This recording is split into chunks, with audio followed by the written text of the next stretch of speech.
Bismillahirrahmanirrahim. Assalamualaikum warahmatullahi wabarakatuh. Alhamdulillahirabbil alamin wa bihi nasta'in wa la umrid dunya waddin. Wassalatu wassalamu ala asyrafil anbiya'i wal mursalin sayyidina Muhammadin wa ala alihi wa sahbihi wa man sara ala nahji ila yaumiddin. Amma ba'd.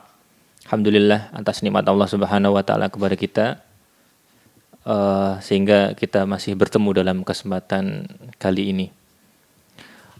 Pemirsa yang dirahmati oleh Allah Subhanahu wa taala, kita masuk pembahasan yang baru. Bismillah. Alhamdulillah, kita masuk pembahasan yang baru. Kita akan masuk pembahasan tentang ahwalud daulah al-Umayyah ba'da Umar bin Abdul Aziz. Baik.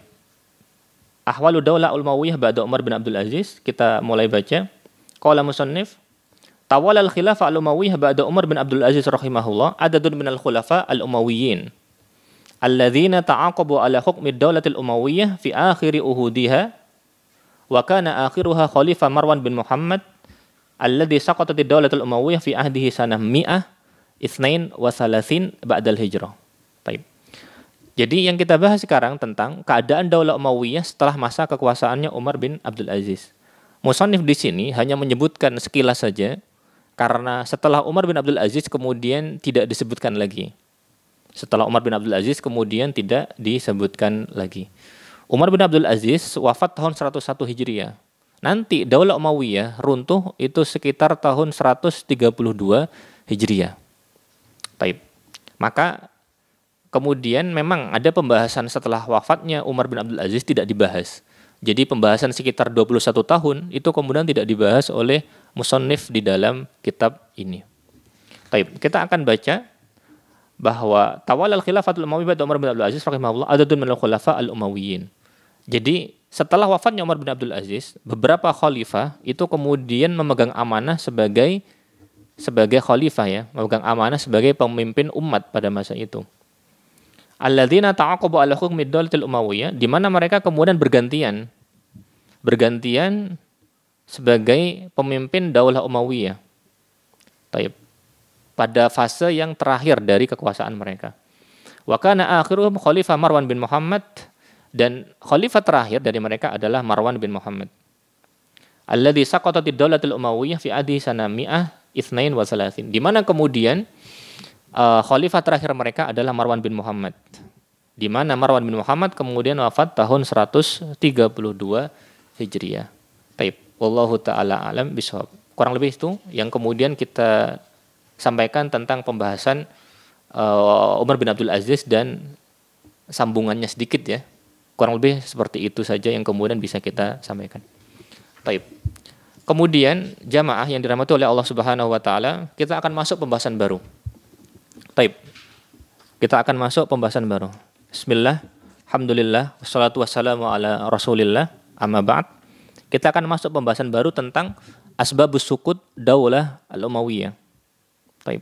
Kita akan membahas pembahasan baru tentang sebab runtuhnya Daulah Al-Umayyah. Pembahasan ini termasuk pembahasan akhir, di mana pembahasan ini pembahasan yang mesti disebutkan ketika membahas suatu negeri, ketika membahas suatu negara. Baik, akan kita baca. Bismillah. Qala musannif, inna wujudal mahasin wal a'mal at-tayyibah la ya'ni salamah minal masawi wal uyub.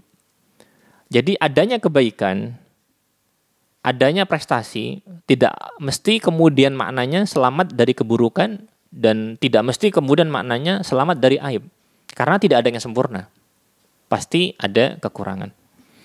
Faqad kana li Bani Umayyah minal uyub wal akhta' ma kanat mu'addiyah ila dhihabi daulatihim wa sultanihim ala marri zaman wa tatabu'is sinin. Jadi Daulah Umayyah kemudian memiliki beberapa aib, memiliki beberapa kesalahan, di mana aib dan kesalahan tersebut memicu runtuhnya daulah mereka, memicu hancurnya kekuasaan mereka. Taib. Dengan seiringnya waktu dan kemudian berjalannya tahun ya. Taib. Wa min sunanillahi ta'ala wa aqdariha al-muqarrara annahu la yughayyiru ma biqaumin min khairin aw syarrin hatta tataghayyara nufusuhum hum awwalan. Dan termasuk dari sunnatullah dan juga termasuk dari takdir Allah yang telah ditetapkan bahwa tidak ada yang berubah dari kebaikan tidak ada yang berubah dari keburukan pada suatu kaum, tidak ada kebaikan, tidak ada keburukan dari suatu kaum, maka tidak akan ada perubahan sampai mereka yang merubah hal tersebut sendiri. Jadi perubahan yang terjadi pada suatu kaum, baik itu menuju kebaikan atau menuju keburukan, tidak lain tidak bukan, itu terjadi karena ulah mereka sendiri. Jadi bukan karena kemudian masalah, bukan karena yang lainnya, tapi karena mereka sendiri pertama kali yang melakukannya. Sehingga sebelum kemudian misalkan menyalahkan orang lain, maka seyogyanya introspeksi dulu, melihat dirinya sendiri. Qala ta'ala, Allah Subhanahu wa taala mengatakan, innallaha la yughayyiru ma biqaumin hatta yughayyiru ma bi anfusihim. Allah mengatakan sesungguhnya Allah Subhanahu wa taala tidak akan merubah keadaan suatu kaum sampai mereka mengubah keadaan mereka sendiri. Jadi perubahan itu harus kemudian dimulai dari diri mereka sendiri. Karena Allah Subhanahu wa taala kemudian tidak akan merubah suatu kaum sampai mereka merubah keadaan mereka sendiri. Allah Subhanahu wa taala memberikan taufik, tapi kemudian mereka punya upaya. Mereka punya upaya untuk merubah apa yang kemudian menimpa mereka. Apa yang kemudian ada pada mereka, baik itu kebaikan ataupun kemudian keburukan. Baik, akan kita sebutkan wala'alla min hadzal akhta' wal uyub mayali. Beberapa kekurangan dan aib yang ada pada Daulah Umayyah di antaranya satu, adzulmul ladzi qad yaqa'u minhum aw min walatihim ahyanan 'alal muslimin. Jadi salah satu dari aib dan kekurangan dari Daulah Umayyah adalah kezaliman yang terkadang itu terjadi dari mereka atau terjadi dari bawahan mereka. Terjadi dari Daulah Umayyah sendiri atau kadang terjadi dari bawahan mereka. Terkadang dari pemimpinnya, khalifahnya, terkadang dari bawahannya, mungkin gubernurnya, penguasa wilayahnya barangkali. Di mana kemudian kezaliman tersebut kemudian yang kena korbannya itu sebagian dari kaum muslimin. Fayataghadzawna anhu limaslahatin diniyah aw dunyawiyah. Sehingga sebagian dari kaum muslimin kemudian marah ya. Baik itu marahnya karena maslahat duniawi atau karena maslahat agama. Masing-masing kemudian bermacam-macam ya. Keadaannya tidak mungkin sama. Ada yang memang marahnya karena agama, misalkan karena haknya agama tidak diberikan maksimal misalkan. Atau ada juga misalkan karena duniawi, ada juga hal seperti itu. Wa dzalika kama hadatsa lil Husain radhiyallahu anhu min Ibnu Ziyad wa ma hasala lil katsirina min dzulmil Hajjaj ibnu Yusuf. Sebagaimana hal itu yang terjadi pada Husain dari Ibnu Ziyad. Sebagaimana yang terjadi pada Husain dari Ibnu Ziyad. Jadi yang terjadi pada Husain, kita tahu bahwa kesalahan itu terjadi, pembunuhannya Husain terjadi karena ulahnya bawahan, terutama Ibnu Ziyad. Sehingga pembunuhannya Husain, khalifah pada waktu itu yaitu Yazid tidak bisa disalahkan. Karena Yazid tidak tahu menau kemudian Husain dieksekusi. Bahkan kita tahu bahwa Yazid kemudian sedih dengan kematiannya Husain. Hanya saja memang kekurangannya Yazid disalahkan karena tidak mengadili pembunuhannya Husain. Dari sisi itu. Tapi terbunuhnya Husain, otomatis Yazid insya Allah tidak terbukti bersalah. Karena yang kemudian bersalah adalah Ibnu Ziyad. Karena dia yang kemudian memutuskan. Dan Ibnu Ziyad tidak berkonsultasi terlebih dahulu dengan Yazid sebagai khalifah. Maka ini kesalahannya Ibnu Ziyad. Wa ma khasala lil katsirina min dzulmil Hajjaj bin Yusuf. Begitu juga kemudian yang terjadi dari banyak hasil dari kezalimannya Hajjaj bin Yusuf. Hajjaj bin Yusuf kemudian memerintah dengan tangan besi ya. Dengan keras ya. Dalam hadis disebutkan bahwa Hajjaj itu mubir. Hajjaj itu kemudian penumpah darah. Jadi Rasulullah Shallallahu Alaihi Wasallam kemudian menyebutkan tentang peristiwa yang akan terjadi ke depannya. Dan salah satu peristiwa yang akan terjadi setelah wafatnya Rasulullah SAW adalah munculnya penumpah darah. Maka itu adalah Hajjaj bin Yusuf Ats-Tsaqafi. Maka Hajjaj bin Yusuf, dia kemudian memiliki kekurangan yang jelas karena kemudian menumpahkan darah tidak sedikit dari manusia. Namun otomatis atasannya kemudian sebagian barangkali kena. Sebagian dari kezalimannya Hajjaj barangkali penguasa di atasnya itu bertanggung jawab. Karena itu misalkan Az-Zahabi rahimahullah ketika menyebutkan biografinya Abdul Malik bin Marwan, maka Zahabi rahimahullah menyebutkan bahwa Abdul Malik bin Marwan, katanya beliau dalam Syarh A'lam An-Nubala, walahu hanat. Dan dia kalau nggak salah memiliki hanat, memiliki beberapa celah kesalahan. Lalu kemudian Zahabi mengatakan wal Hajjaj min dunubihi. Dan Hajjaj termasuk dari dosa-dosanya Abdul Malik. Maksudnya Abdul Malik bin Marwan memiliki tanggung jawab atas sebagian yang dilakukan oleh Hajjaj. Jadi Abdul Malik bin Marwan memiliki tanggung jawab atas sebagian yang dilakukan oleh Hajjaj bin Yusuf. Karena sebagian kebijakannya Hajjaj bin Yusuf itu kan terjadi atas instruksi Abdul Malik ya. Sebagian lagi bisa jadi dari Hajjaj sendiri ya. Baik, Allahu taala alam bisawab. Kemudian wa nahnu na'lamu anna da'watal mazlum laisa bainaha wa bainallahi hijab. Dan kita sama-sama tahu bahwasanya doanya orang yang terzalimi maka tidak ada hijab antara dia dengan Allah Subhanahu wa taala. Karena itu kemudian doanya cepat terkabul. Sehingga itu yang pertama. Karena itu kezaliman itu menjadi sebab kehancuran. Ini yang pertama. Yang kedua, al-qaswa az-zaida 'anil had fi ihmadi ba'dil fitan wat tamadi fil qatli wat tankil ma'a wujudi ba'dil haq awil ijtihad ma'a haula'i al-kharijin. Jadi kesalahan yang kedua dari Daulah Umayyah adalah kekerasan yang berlebihan ketika memadamkan beberapa fitnah dan kemudian melampaui batas dalam membunuh dan melampaui batas dalam membalas. Dengan catatan juga bahwa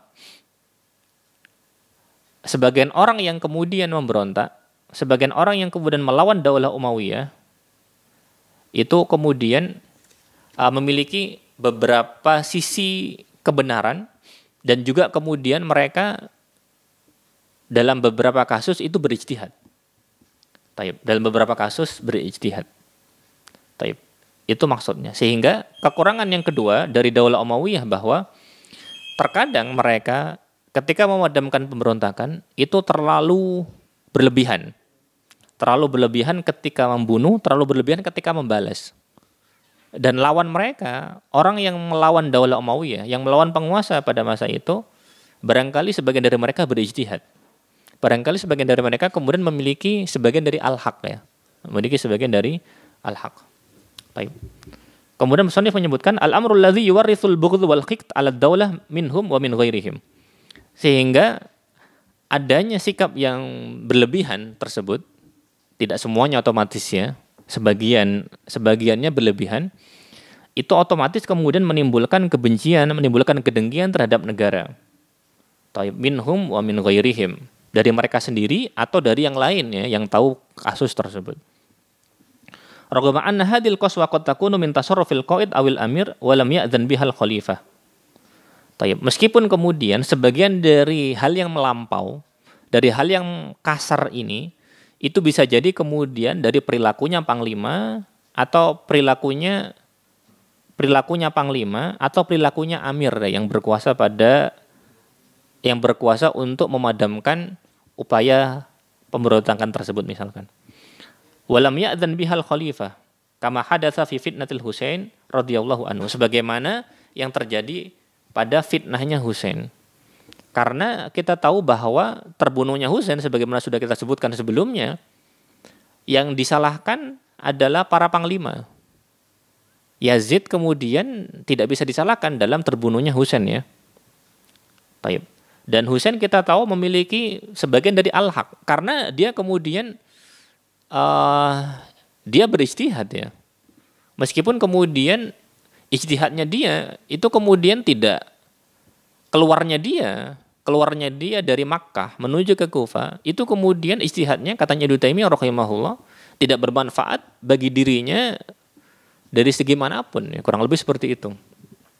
Taib. Tetapi kemudian ketika dia menawarkan tiga hal kepada panglima Daulah Umayyah, ya, yaitu menawarkan antara dia datang ke Yazid untuk tunduk, kemudian juga menawarkan ke dia untuk kemudian dia pergi ke perbatasan dan menawarkan dia untuk damai, maka hal-hal itu sudah cukup untuk kemudian menyelesaikan masalah gitu loh. Sehingga ketika kemudian kekerasan yang berlebihan yang digunakan untuk memadamkan kasusnya Husain ini itu melampaui batas, ya. Kemudian wa fitnatu ahlil Madinah, dan juga fitnahnya ahlul Madinah, di mana kemudian terjadi pemberontakan di Madinah, tapi kemudian upaya untuk memadamkannya itu kemudian berlebihan. Maka itu yang kemudian menjadi masalah. Wa qitali Ibnu Zubair, begitu juga kemudian terbunuhnya Ibnu Zubair, maka itu berlebihan. Ketika kemudian Ibnu Zubair kemudian dipajang selama 3 hari, kemudian juga Ka'bah, sekeliling Masjidil Haram kemudian rusak dan seterusnya. Maka itu yang kemudian menjadi problem, ya. Menjadi problem karena dianggap berlebihan. Meskipun kemudian kita tahu bahwa apa yang dilakukan oleh Ibnu Zubair, ya mungkin itu ijtihadnya Ibnu Zubair. Karena itu misalkan Az-Zahabi rahimahullah ketika menyebutkan biografinya Ibnu Zubair, saya lupa apakah di biografinya Ibnu Zubair atau kemudian di biografinya Muawiyah bin Abi Sufyan, Az-Zahabi rahimahullah mengatakan ya laitahu ma kharaja aslan. Seandainya kemudian Ibnu Zubair tidak keluar sama sekali, ya. Tidak ada upaya untuk kemudian mengangkat dirinya sebagai khalifah. Sehingga memang ada ijtihad dari Ibnu Zubair. Tapi kemudian ketika memadamkan perlawannya Ibnu Zubair ini yang kemudian agak berlebihan pada beberapa sisi. Wallahu a'lam. Yang ketiga, kekurangannya adalah at-taghayyur al-wadhih alladhi ahsabihan nas fi hukmi Bani Umayyah an hukmil khulafa'ir rasyidin radhiyallahu anhum. Jadi kekurangan yang ketiga, adanya perubahan yang mencolok, yang jelas, ya. Perubahan mencolok yang dirasakan oleh manusia yang membedakan antara masa mereka dengan masa khulafa'ur rasyidin. Ini kekurangan yang ketiga. Ya jelas ada perbedaannya, ya. Antara masa mereka dengan masa khulafa'ur rasyidin jelas ada perbedaannya. Apa perbedaannya di antaranya? Haitsu kanat syura bainar ra'i war ra'iyah. Perbedaannya misalkan kemudian masalah syura, di mana kemudian pemilihan kekhalifahan itu kemudian dilakukan dengan syura. Dilakukan dengan syura. Dan syura itu yang paling afdol. Adapun pada masa Daulah Umayyah, maka tata caranya itu kemudian dalam syariat Islam itu istilahnya dengan ghalabah, dengan sistem kedaulatan. Prakteknya itu dengan sistem pewarisan. Apakah kemudian sistem itu kemudian dosa? Enggak. Sistem itu kemudian bukan kaitannya dengan dosa, insya Allah. Tapi kaitannya kemudian hal itu sifatnya mubah, insya Allah. Karena masih dalam koridor itu, masih dalam hitungannya ghalabah. Jadi seperti itu. Karena memang kemudian ada ijtihad di dalam hal tersebut, ya. Dan itu lebih baik daripada kemudian sistem yang kemudian banyak dilakukan di negara-negara di dunia ini, gitu loh. Dan itu lebih baik, ya. Karena kemudian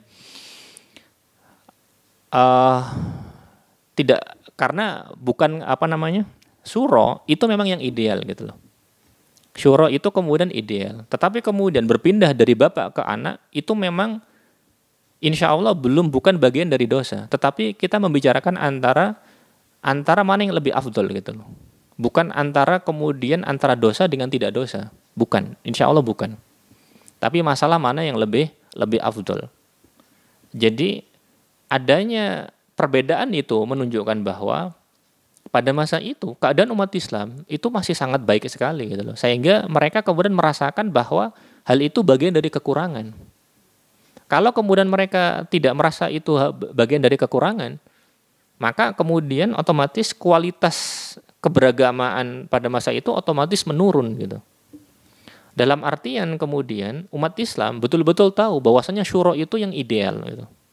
Tapi kemudian ketika berpindah dari sistem syuro menuju sistem pewarisan, dan sistem pewarisan kekuasaan itu masih bagian dari ghalabah, pewarisan bagian dari ghalabah, maka hal itu terjadi memang karena ada perubahan dari manusianya gitu loh. Ada sunnatullah di belakangnya gitu loh. Ada bagian sunnatullah yang terjadi di belakangnya gitu. Karena kita meyakini innallaha la yughayyiru ma biqaumin hatta yughayyiru ma bi anfusihim. Jadi kekurangan itu terjadi karena memang kualitas manusianya otomatis tidak sama dengan kualitas manusia yang ada pada zamannya Khulafaur Rasyidin. Sehingga sistem kekuasaan pun kemudian juga berubah. Tapi sekali lagi, pembicaraan itu bukan kaitannya dengan antara halal dengan haram. Insya Allah tidak. Hal ini masih dalam koridor mubah, insya Allah. Insya Allah dalam koridor mubah. Tentu saja hal itu berbeda dengan sistem pemilihan yang kemudian banyak dilakukan di negara-negara di dunia sekarang. Banyak mafasidnya ya. Kemudian perbedaan yang membedakan antara zaman Khulafaur Rasyidin dengan zaman Daulah Umayyah adalah wal qurbu minan nas. Ya, kedekatannya manusia, kedekatannya khalifah dengan manusia memang tidak seperti sebelumnya. Wa khifdu baitul mal, dan juga kemudian dalam menjaga baitul mal, dalam memaksimalkan baitul mal memang tidak sebaik sebelumnya. Wa husni ikhtiyaril aqifa minal khulafa wal umara umuran sa'idan wa musallaman biha fi ahdil khulafa'ir rasyidin. Begitu juga perbedaan yang lain antara zamannya Khulafaur Rasyidin dengan zamannya Daulah Umayyah adalah dalam memilih orang-orang yang kapabel ya. Orang-orang yang memiliki kecakapan. Orang-orang yang memiliki amanah ya. Maka hal ini kemudian menurun kualitasnya dibandingkan dengan masa Khulafaur Rasyidin. Hadza taghayyur awjada ba'dun nufur fi nufusi katsirin minan nas. Nah, perbedaan antara masanya Khulafaur Rasyidin dengan masanya Daulah Umayyah ini yang kemudian menjadikan sebagian orang itu tidak suka. Menjadikan sebagian orang itu tidak suka. Namun sebagian orang kemudian tidak sukanya bisa jadi karena duniawi, bisa jadi juga memang karena dini, karena agama ya. Karena kita tidak mungkin menghakimi motif ya, tidak mungkin kita menghakimi niat dari seseorang. Namun kemudian perbedaan ini antara zaman zaman Khulafaur Rasyidin dan zaman Daulah Umayyah ini istaghalahu ba'da dzalika ada'ud daulah li itharatil fitan wal khurub wa isqatid daulah. Namun hal ini kemudian dimanfaatkan oleh sebagian musuh negara untuk menebarkan fitnah, untuk menimbulkan perang dan untuk kemudian menjatuhkan negara. Ini yang kemudian tidak benar. Ini yang kemudian tidak benar karena orang yang ingin menjatuhkan negara berusaha memanfaatkan semua cara yang bisa mereka lakukan. Allah alam. Yang keempat, al-khilaf asyadid wal khurub wal qatl baina Bani Umayyah fi akhir ahdihim. Kekurangan yang ketiga adalah perselisihan sengit dan perang yang terjadi di antara Bani Umayyah sendiri pada akhir masa kekuasaannya. Nanti pada masa-masa akhir terjadi perpecahan di antara mereka sendiri. Kama hadatsa fi ahdil Walid bin Yazid, sebagaimana yang terjadi pada masanya Walid bin Yazid, iya. Wa Marwan bin Muhammad, dan juga pada masanya Marwan bin Muhammad. Wa ghairuhum fafashilu wa dhahabat rihuhum. Sehingga mereka kemudian gagal untuk kemudian melanggengkan kekuasaannya, gagal untuk melanjutkan kekuasaannya. Dan kemudian hilang kekuatannya. Wa waratha Banul Umayyah daulatahum, kemudian wa azzahum. Wa waratha Banu Umayyah daulatahum wa izzahum. Wa misdaq wa hadza qauluhu ta'ala wa la tanaza'u fatafshalu wa tadhhabu rihukum wasbiru innallaha ma'as sabirin. Sehingga ketika kemudian mereka runtuh, Bani Abbas, Daulah Abbasiyah kemudian mewarisi kekuasaan mereka dan mewarisi kejayaan mereka. Hal itu kemudian sesuai dengan sabda Allah firman Allah Subhanahu wa taala, janganlah kalian berselisih, lalu kemudian kalian menjadi gagal. Lalu kemudian kekuatan kalian menjadi hilang. Karena itu bersabarlah. Maksudnya bersabarlah dengan kekurangan yang ada, bersabarlah dengan perselisihan yang ada. Taib, innallaha ma'as-sabirin, sesungguhnya Allah Subhanahu wa taala bersama dengan orang-orang yang sabar. Karena itu perpecahan akan membawa kepada kehancuran. Meskipun kemudian kita tahu kehidupan manusia pasti ada berbeda-beda ya. Taib. Namun kemudian kita bersabar menghadapi perbedaan tersebut. Bersabar juga menghadapi perselisihan tersebut. Kemudian kekurangan yang kelima adalah wujudu a'da'u katsirin lid-daulah. Banyaknya musuh dari negara, ya. Di mana-mana setiap negara berdiri pasti musuhnya banyak. Contohnya adalah karrafidatil haqidin ala Bani Umayyah. Seperti Rafidhah, Syiah ya, yang kemudian dengki kepada Bani Umayyah. Kenapa mereka dengki? Karena pendirinya Muawiyah dianggap memusuhi Ali bin Abi Thalib. Apalagi kita tahu bukan hanya Daulah Umayyah saja gitu. Bahkan para sahabat secara umum. Dimusuhin oleh orang Rafidhah ya. Karena orang Rafidhah kemudian juga mengkafirkan banyak sahabat kan. Tayyib. Dan Muawiyah juga termasuk sahabat. Apalagi kemudian Daulah Umayyah itu kan negara ya. Dan kita tahu bahwa seseorang ketika jadi pemimpin pasti banyak musuhnya. Pasti banyak musuhnya. Baik itu kemudian dia dimusuhi karena hak atau dia dimusuhi karena batil. Maksudnya dimusuhinya karena memang ada kekurangannya namun kemudian dilebih-lebihkan, kan banyak seperti itu. Atau juga kemudian karena batil, maksudnya kesalahannya itu dicari-cari misalkan. Wallahu a'lam. Begitu juga yang memusuhi adalah zanadiqa wal mulhidin minal majus wan nasara. Musuhnya termasuk adalah orang-orang zindik, orang-orang yang kemudian menampakkan keislaman tetapi pada hakikatnya mereka kemudian menyembunyikan kekufuran. Wal mulhidin, orang-orang ateis ya. Dari orang Majusi, orang Yahudi dan orang Nasara, alladzina ya'maluna fidz dzalam, di mana mereka orang-orang tersebut itu kemudian bekerja di dalam gelap, berusaha untuk menimbulkan kekacauan di dalam umat. Wa yuzhirunal fitan, lalu kemudian menimbulkan fitnah. Wa yughdhunaha harban ala daulatil Islam wal fatha wal jihad. Dan mereka kemudian berusaha menimbulkan perang terhadap daulah Islam, terhadap perluasan wilayah Islam dan juga perang terhadap jihad. Qala Allahu azza wa jalla wa la yazaluna yuqatilunakum hatta yaruddukum an dinikum in istata'u. Dan mereka senantiasa memerangi kalian sampai mengembalikan kalian dari agama kalian semampu mereka. Maksudnya orang kafir akan berusaha mengembalikan mereka kepada kekufuran sebatas yang mereka mampu. Pasti. Kalau zaman sekarang misalkan yang dilakukan oleh sebagian orang kafir, misalkan kemudian yang dilakukan dengan mendangkalkan akidah umat misalkan, mereka mungkin belum mampu untuk memurtadkan umat Islam misalkan.